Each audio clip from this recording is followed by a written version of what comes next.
Hello and welcome back to WonderTour. We are continuing our series on game theory. And this week's episodes, we are focusing on the TV situation comedy Brooklyn Nine-Nine, focused on a group of law enforcement, quote-unquote, officers, anchored by Andy Samberg and Andre Braugher. It's pretty fabulous. This is my first encounter with Brooklyn Nine-Nine. And we're going to start off this episode.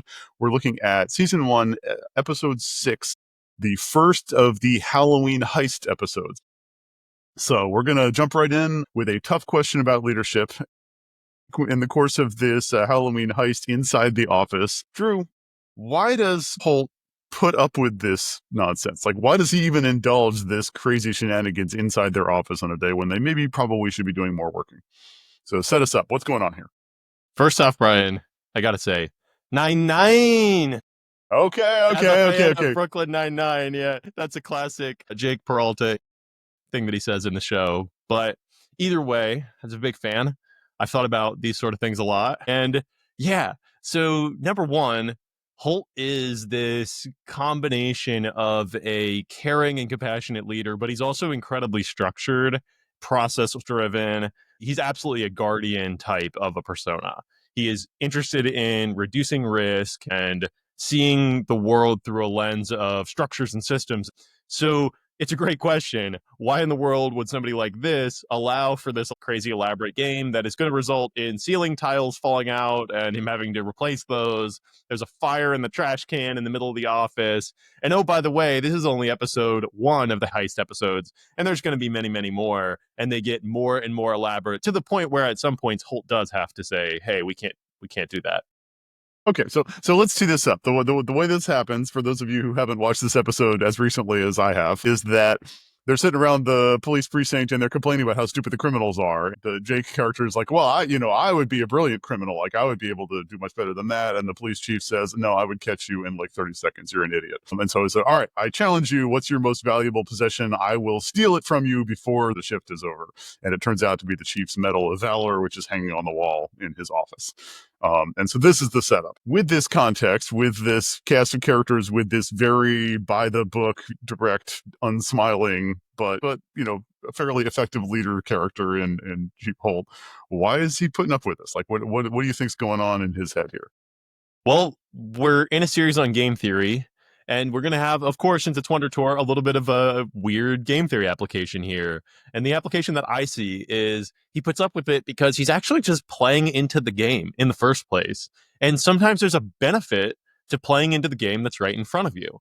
We often look at these games and think, well, how do I win? And how am I going to get one over on my opponent? How do I leverage math and forecast out exactly the outcome that I want to see in the situation? But this is what I love about Holt's leadership style here. He sees and he kind of zooms out a bit and he thinks, there's a bigger opportunity here. And he doesn't say this, we're reading into his character based on what we know from other episodes, but it's an opportunity for him to both do something he enjoys, which is potentially beating Peralta at something, but also it's an opportunity for the team to grow, for the team to become more collaborative, for Peralta to get in here and come up with innovative ideas on how to solve a problem.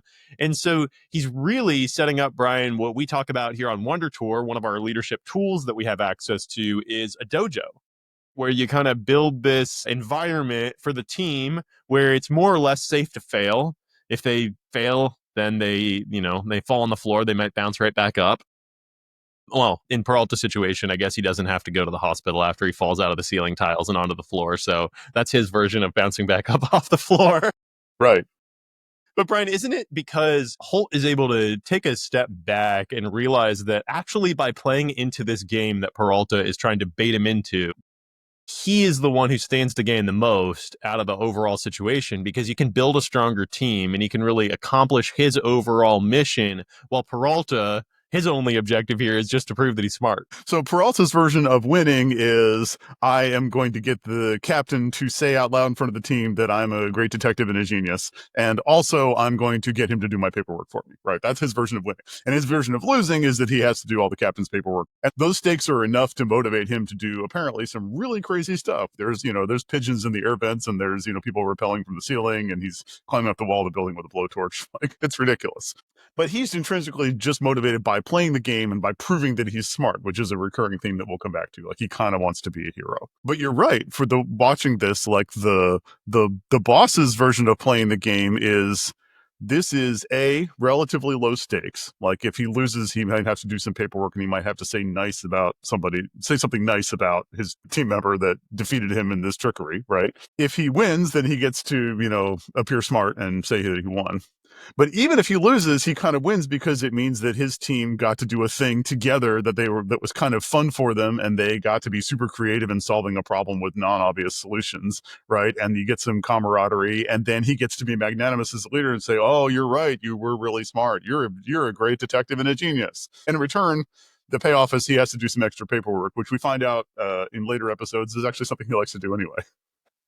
Yeah, it's brilliant from his perspective because he just zooms out, which is the expectation of the leader, right? Holt is a leader in this situation, and the team members are playing more of the hero. And at other times in this show, Holt will be more of a hero himself. But it's cool to see that the game, as we think about game theory and these different game scenarios that we're going to look at, the game doesn't always have to be about winning in this instance.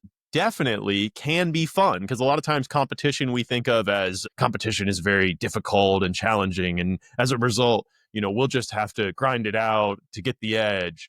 But in this situation, no, we can use game theory to create joy as well.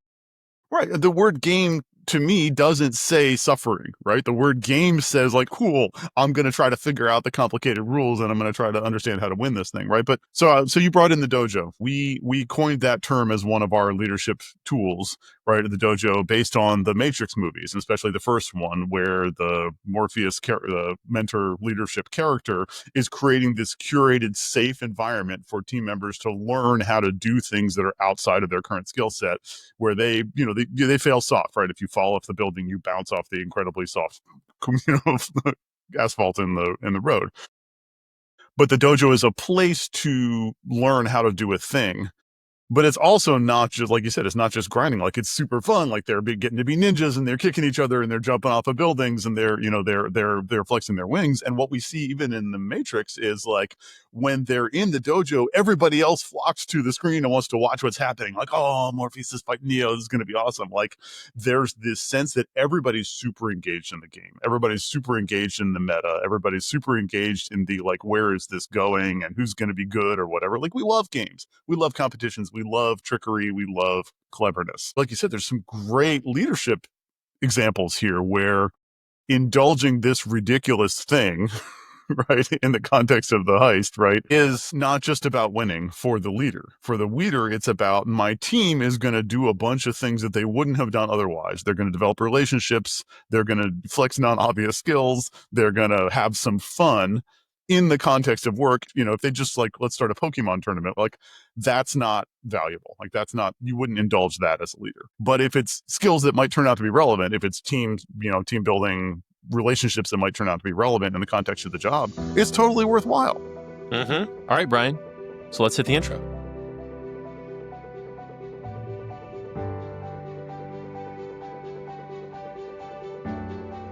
Hi, I'm Brian Nutwell. And I'm Drew Paroz. And we are on a journey to lead wisely, to become better leaders by touring fantastic worlds and inspiring lore by going on this wonder tour. We connect leadership concepts to story contexts because it sticks to our brains better. You can find out more at WonderTourPodcast.com or on YouTube by searching Lead Wisely. Also on WonderTourPodcast.com, we have fabulous merch, which Drew is modeling here in the hoodie version, and I'm in the more fitted T-shirt model. But you too could be walking around the streets representing your love and skill in magnanimous leadership. Game theory, bringing it back to our series where we've been talking about ways to approach challenges, where you're gathering information, where you're strategically deciding what to display. In our Mission Impossible episodes, we talked about learning who to trust. Does that element come into play here? This episode, it's a little bit over the top in terms of learning about trust, right? Because one of the things that we didn't talk about in our first episode in the game theory series was bluffing. And of course, bluffing's involved in almost all of game theory. In fact, the most common application of game theory, I would say, in 2025 is probably poker. That's where a lot of people learn about the different game theory models because most of them can be applied to poker. But the idea of trust and lack of trust, it comes into play here to an extent. But the cool thing about this episode is because everybody's kind of comrades in the first place, the level of trust or distrust only goes to a certain threshold. In the end, outside of the game, they all have a level of trust for each other. Inside of the game, they're kind of manufacturing some distrust, which is great. And that distrust is what creates the plot conflict. It's what allows us to build up towards the MacGuffin, the Medal of Valor, and Jake having some non-traditional way to get to the Medal of Valor, and of course pulling one over on Holt at the last minute. I want to talk about Holt setting up the dojo, setting up the challenge, and then I want you to get us into the mountaintop of like what shows us the way that this game is approached here. So in this case, the challenge is to steal the MacGuffin, the Medal of Valor, which is hanging on the chief's office, which, you know, as a base level challenge isn't necessarily that hard. We get a little bit of an escalation partway through the episode. He's like, all right, you're really going to play this silly game. This is me. I'm taking the Medal of Valor off the wall and I'm putting it in the safe, which I'm locking with an electronic code. And then I'm going to close the door in my cabinet and I'm going to lock the cabinet and then I'm taking the key and I'm going to put it on my belt, right? And it's always with me personally. So this is clearly curating the dojo. Like, here's your challenge. You got this 3-level challenge. You've got the key, you've got the lock, you've got the, you know, and then you've got the electronic safe keypad that you've got to get into in order to get to this thing. And those are all inside of my office, which you need to have some plausible reason to be in as well. Plausible or implausible, I guess, in this context. So that's the challenge. There isn't a fixed solution. This isn't like you just have to understand the way that I've designed for you to solve this problem. That's not actually how the dojo works. The dojo is just a set of rules, and it's your job to improvise in that context. So what are you going to do? So in that mountaintop moment where, like you said, Holt comes in and he immediately just kind of lays out his hand and he's like, this is what I'm going to do. Like, you can try to stop me. Let's analyze that a little bit. Why does Holt take this approach in the situation? So it can be tempting when you're in a game, especially when there's hidden information or the opportunity to bluff and stuff like that, for us to think like, in every interaction, I have to get the upper hand on somebody else. And that temptation is actually going to lose you the game. You don't, in every interaction in game theory, need to get the upper hand, right? There's ulterior motives, there's alternative win conditions. If you're playing chess, you don't need to take a piece on every move. Like, that's not the best way to win a game of chess, right? If you're playing poker, you don't play like, oh, I've got a pair right at the beginning, I'm going to throw those. Like, you don't immediately go for like, let's close out this hand. You're like, oh, I've got a really great hand. Let me see how much other betting I can get people to do. Yeah, so you got to play the game, right? And sometimes you play the game even when you're not holding the best cards. You just sit and play. This is one in business that happens too often, is wanting to win in every meeting, wanting to show value in every meeting. Like, no, I got to get my slides on the screen so that people can see that I'm creating value here and that my ideas are actually useful for the situation. Where sometimes it's like, listen, I don't care if the party that you're competing with or the party that you're trying to convince of something, maybe it's like a collaborative competition, is bluffing right now. You don't always have to make a play. Sometimes the right move is just to call. And in poker terms, right, you just call. I'm not going to raise the ante. We're just going to continue to play the game. And I might actually lose this hand. That's okay. But that's what Andre Blawler does in this situation. It's brilliant. He's just like, okay, well, I'm just going to call. So here's what I'm doing, and I'm playing into your game, Peralta, and let's see how you handle this. And as a mentor or as a leader, that's oftentimes what serving the team actually looks like. Yeah, and so importantly, like, this first conversation is happening while Holt is sitting in his office and Jake is like hiding in the ceiling tiles above his office. He's like, Jake, are you in my ceiling? Like, you know, and this is one of several points during the process where the captain could easily have said, like, we're done. This is ridiculous. Go do your job, right? It could easily have just called time on the whole thing. He could have not cooperated with the whole plan. And he doesn't. He leans into it. He's like, okay, it's ridiculous, but you're putting some energy into it and you might learn something. So, all right, fine. I'm going to raise the stakes and I'm going to see what you do. Right. And so he plays along with it and he makes it a little bit more interesting and he makes it a little bit more challenging. And then he wants to see what happens next. And he does this several times during the episode. And it's a great episode in the sense that it looks like Jake is being incompetent and caught every time, and then he has the big twist reveal at the end, like, oh, this is all part of my grand 9-dimensional wizard chess master plan to actually get, it's fun. And it is Uh, appealing. I mean, there's nothing better than when that happens, Brian, in real life. I had a good situation like that with a guy that I'm mentoring the other day where he was explaining to me how he was approaching a situation. And, I just kind of was letting him go on, letting him go on, letting him go on. And then suddenly he like took it a step further, which he was applying something that we had talked about and he was learning in the past, and then he had taken it a full step further and applied it and was like, I was wondering like if this would even work. And it was like, whoa, that is the point of the dojo, is that you take what we learned in one small scenario and you then say, well, what if I could apply this to this other scenario over here? And that's what's exciting. And you only get that if you're willing to sit in and play the game sometimes, rather than scold somebody or beat them over the head with, this is the right way to do it, this is the skillful way to do it. Right. Absolutely. No. And this is what I love about this dojo idea is because it takes something that would be, would be just learning or just training or just following the rules or whatever. And if you can gamify it, if you can make it fun, if you can make it collaborative, you get much better results than you would have if you try to predetermine the outcomes. Right. So if you think about like inside of a company, if you have a suggestion box, like write down your idea about how the company should be better and put it in this box, and then we'll read through them. And sometime in the next 6 months, we'll pick one that we like and we'll call you back. Like, that's not a lot of fun, right? Like you might get some good ideas that way, but nobody's really going to go the extra mile. Nobody's really going to learn anything new by writing down their complaints about the company and putting them in a box.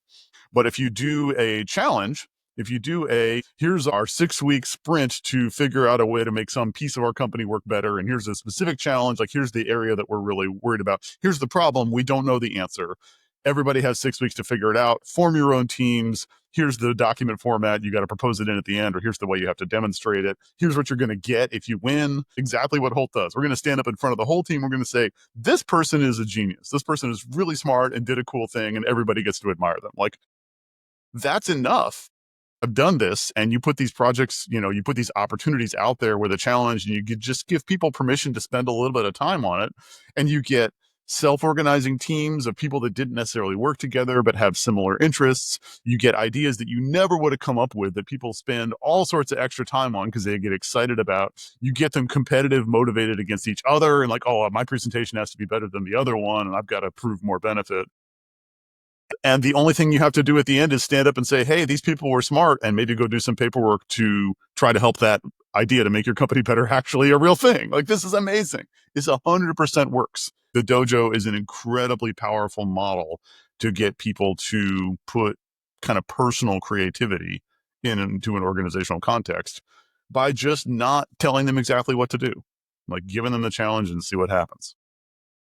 Yeah, and I think there's a good example and a bad example of how to do this. And I've definitely done both. And I've seen people who are really good at creating dojos. So I'll give first maybe the bad example of how to build a dojo. So when I was younger, I would have co-ops that would come into the company, and I would go out and hire the co-ops myself. And so I would pick people exclusively who had high potential. I would often end up hiring co-ops who were freshmen or sophomores because it was easier to find high potential people who were willing to come work with us, who had a little bit less experience, but they had a really good mindset.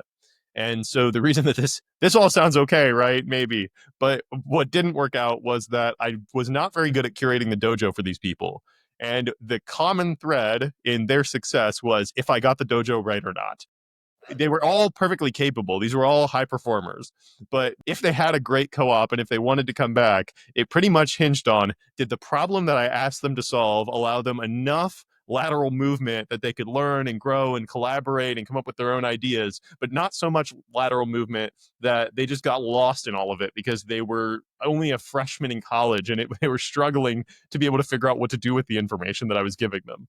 And so I had some examples of co-ops where they did an awesome work, and they came back with these beautiful dashboards that explained the business situation and how to avoid the bad condition and incentivize the good condition and how to track it over time using measures and stuff like that. Awesome. And there were other times where they just came back with a pile of code And they were like, and this is how I've tried to solve this problem, but here's all the reasons I can't actually solve this problem. Yeah, no, I love that.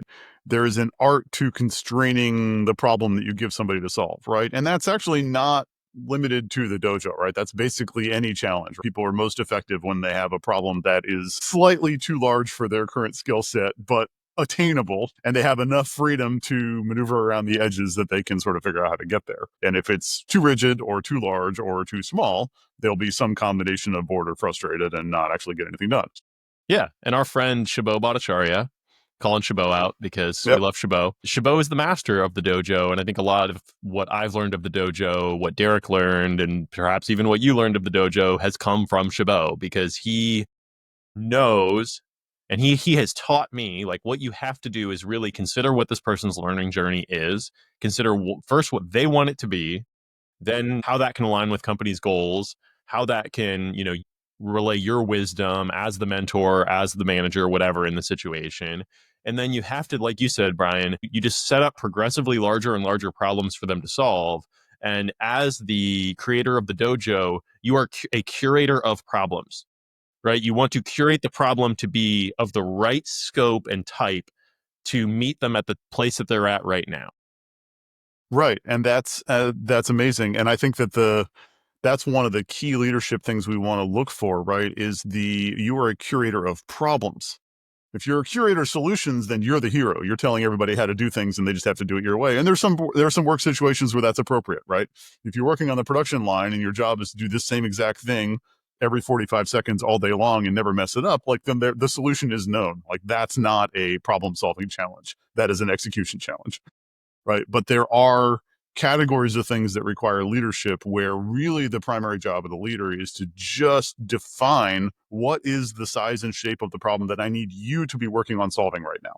Right. And maybe it's a competition. You give several people to it. Maybe there's a team, but appropriately scoping the problems is a really hard challenge, but is also one of the key unlocks for success. Don't over constrain the solution. Just constrain the problem. Man, once again, a great conversation about a leadership tool in the dojo and how we can use that to kind of cultivate joy of playing games, how we as leaders need to be able to step into the game when the person that you're leading wants you to, right? When it's your job to, even if that means you're going to lose the game sometimes, to be able to see the bigger picture that it's about development for this person, not about me getting to say that I won at the end. Right. And like you said, the game framework gives you the opportunity to have it be fun.